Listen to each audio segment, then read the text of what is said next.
So we've spent a bunch of time playing with exponents now and looking at how exponent rules work and what happens with them.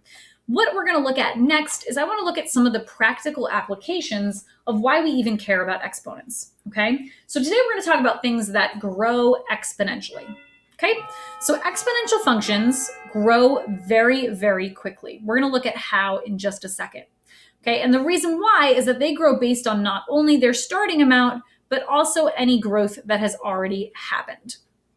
Okay, so let's pause really quick and take a look at a couple of different types of functions. Okay, so one of them, we're going to make a function where we're just going to add 2 every time. Okay, and then we're going to look at, well, what happens if we multiply by 2 every time? And then the last one, we're going to say, what happens if we do an exponent of 2 every time? Okay, and we're going to compare what happens. So let's start with an easy number. How about we start with the number, how about 3? So if I start with the number 3 and I add 2 every time, then the next time I'd have 5, add 2 more, I'd get 7, then I'd get 9, then I'd get 11, right? So the numbers are getting bigger. Now let's compare that if we start with 3, but now we're going to multiply by 2. So when I multiply by 2, 3 times 2 is 6, right? And then I'm multiplying that by 2. So 6 times 2 is 12. And then I'm multiplying that by 2. So that would be 24. And then I'm multiplying that by 2. So that would be 48. Okay, so that makes a difference, right? Look at how much bigger this one got. The same number of times that we did the operation, but like 48 is a lot bigger than 11, right? And the farther you go, the bigger this one's going to get. So multiplying grows a lot faster than adding does. So now let's look at an exponent of 2. So let's again start with 3. And this time we're going to raise it to the second power. And you know what? I think I'm going to use my calculator to help me out on this one. I think I'm going to need some help. Okay, so I'm going to take 3 and I'm going to raise that to the second power. So that's 9. So now I'm going to take 9 and I'm going to raise that to the second power. That's 81. Okay, and then I'm going to take 81 and I'm going to raise that to the second power. That's 6,561. Now I'm going to take 6,561 and I'm going to raise that to the second power. And oh boy, that's 430466721. Let's see, so that's about 43 million. Okay, and then I got to go one more, right? Oh no, okay, we're caught up, right? I want to make sure I have the same number of times. I just kind of got a little bit off track when I wrote my table. So when we look at this, okay, when you compare, multiplying grows faster than adding. But when you compare exponents to multiplying, this grows way faster, right? This one blows the other two completely out of the water. There's not even a comparison between these guys, okay? So that is what I mean when I say exponential functions grow very quickly. They grow very quickly compared to other things, okay? So that is kind of why we care about exponential functions. They grow really quickly and it makes different things happen, okay? And exponential functions show up in a lot of places in the real world. When you save money in a bank account and they give you interest, that grows exponentially, okay? When you have a population, so like a group of people who are living in an area and they're having babies, or like animals and they're having babies, right? That grows exponentially. Okay, it could be a group of people. It could be some bacteria, right? So like when something gets dirty, how the bacteria on it grows is exponential. A type of plant, how the number of plants grow, if you plant just one of something and then how they grow over time. Okay, it could be a lot of different things. Okay, so this is a really great application. So let's take a look at what's going on in this equation. So this is the equation that we're going to use, okay? And let's talk about what each one of these parts of this equation represent. So first off, we're going to kind of start in the middle with A. Okay, that number right there, that is always going to be your starting amount. Okay, so however much you're starting with, if you're starting with, in the problem that we did, we started with the number 3. So you'd put a 3 there. All right, the 1 is always kind of built in. So the 1 is there so that you always keep the amount that you started with. Okay, R, that is your rate of growth. So that is how quickly you are growing. And you always need to make sure you write that as a decimal. We'll come back to that idea in just a second, but it's always going to be a decimal. Okay, t, your exponent, that is time. So that's how long it's been. Okay, and you use all of that to get the final amount. Okay, so if you want to find the amount at any given time, this is the equation that you're going to use. Okay, so let's take a look at an example here. So this one, January 2020, we had a population of this city was this many people. Since then, it's grown by 2.2% every year. How many people should there be living in the town now? Okay, so let's see what we've got in this problem. So they told us what the population was. That's my starting amount, right? That is how many people I'm starting with, so that's A. We want to know how many people should live in the town now, right? So now, that's your final amount, right? This is going to be Y. That's what I'm looking for. All right, the 2.2 here, that percentage, that's going to be our rate. That's how fast it's growing. But what we need to do is we need to write this as a decimal. So that's my rate, but I need to write it as a decimal. And anytime you're going to change from percent form to decimal form, you always have to take the decimal place and slide it over 2 spots and fill any empty spots with a 0. So this is going to be 0.022. Okay, and you might be looking at it and say, but Miss King, there's already a decimal in it. Isn't it already in decimal form? Nope. If it's got a percentage sign next to it, it's not in decimal form yet. All right, and then the last thing that we need to know is we need to know how long it's been. Okay, and this is where we have to do some math to figure out what the time is, because this was in January of 2010. So now we need to jump ahead, and we're just going to say, okay, let's go with January of 2021, because that's the year that we're in now. So our time to go from 2010 to 2021, that has been 21 years. Okay, so now we've got all the information we need. We're going to pop it in this formula. The final amount, that's what I'm looking for. That's Y. Equals my starting amount, A. Well, that was that number. So 720,500. Parentheses, 1 plus my rate. Remember, it's not just 2.2. We had to slide that decimal over and make it 0.022. And then I'm raising that to the 21st power. Okay, great. So now all we're going to do from here is we just have to put this into a calculator. Okay, and when we go over this in class, we're going to talk about how it's different depending on what kind of calculator you have. So I'm going to show you how to do it on my calculator, but if your calculator is different, then you might have to do it a little bit differently. So what I'm going to do is I'm going to start with parentheses because we have to follow order of operations. So I'm going to do 1 plus 0.022. And then order of operations, after parentheses, you do exponents. So I'm going to raise that to the 21st power.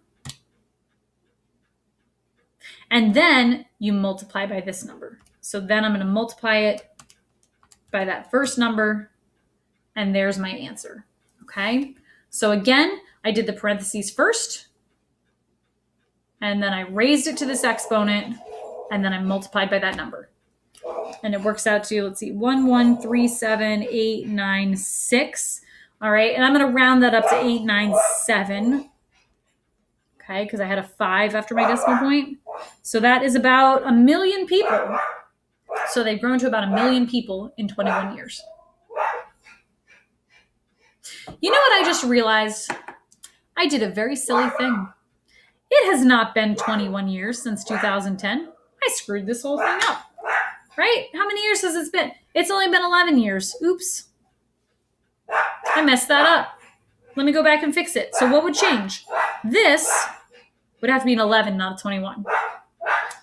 When I go to put it in my calculator, I'm going to do the 1 plus 0.022, raise that to the 11th power, and then I'll multiply that by my starting amount. So oops, that should actually work out to 915,364. So only about 900,000 people over 11 years, not 21 years. Oops. All right, so now that we figured that out, let's get on to the real thing that we're thinking about here. So hospitals, right? So in this case, we've got a daily cost of patient care in a community hospital increasing by 4% every year. This is not the problem I thought it was. It's the next one that you're going to be interested in. So the cost is going up by 4% a year. We know the average cost in 2000 was this much. So the first thing that we're going to do is we're going to write an equation that models this situation. So let's figure out what we have. So 4%, that is going to be my rate. And remember, here's my invisible decimal, right?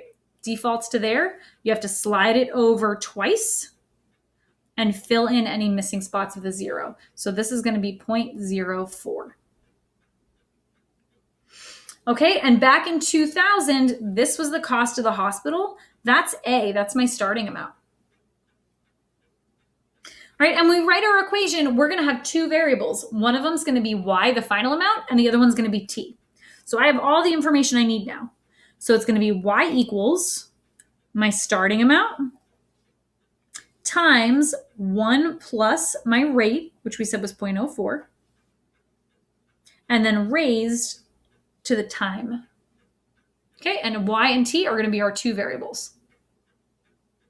And then the only thing I'm gonna do from there is I'm just gonna go ahead and add that stuff in parentheses together.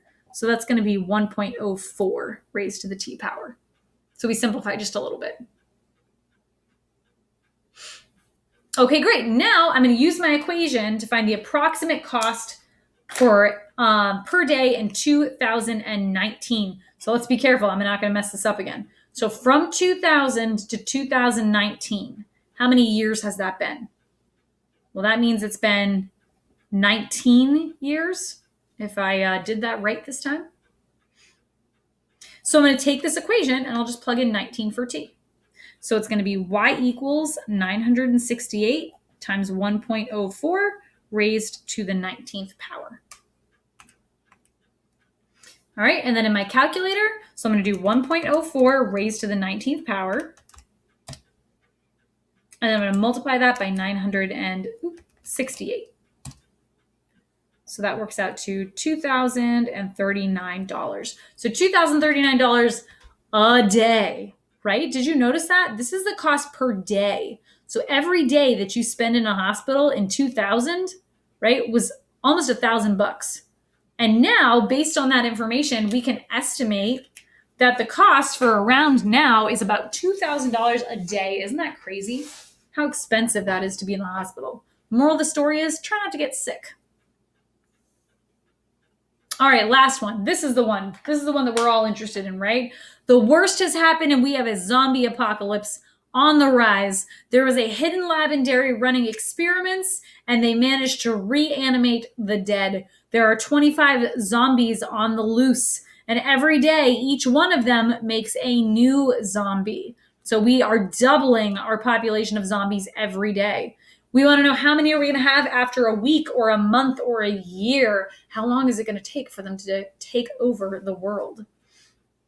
All right, so let's start with my equation. So my equation is going to be Y equals my starting amount, 25 zombies, times 1 plus, and then my rate. So it didn't tell me a percent in here, but it told me that the population doubles every day. So when it doubles, doubling something means that you're increasing by 100%, right? So that is my percentage. So I'm going to move my decimal over 2 spots, and my rate is going to be 1.00. So that is what I'm adding here for my rate. And we're going to raise that to the T power. Okay, so clean that up a little bit. I'm going to get Y equals 25, and then 1 plus 1 is 2 to the T power. All right, so we got our formula. Let's figure this out. So in a week, Okay, a week, that's 7 days, right? Our population's doubling by days, so we have to make sure our time is in days. So for a week, I'm going to do y equals 25 times 2 to the 7th power. So calculator, do the 2 to the 7th first, and then multiply that by 25. So 3,200. So after 1 week, we got 3,000 zombies. All right, what about a month? Okay, so we got to figure out how many days there are in a month, and that's a little tricky because it changes, right? Some months have 30 days, some have 31, some have 28. So I'm going to go with 30, I think. So let's say we go with 30 days for our month. So my equation is going to be 25 times 2 to the 30th.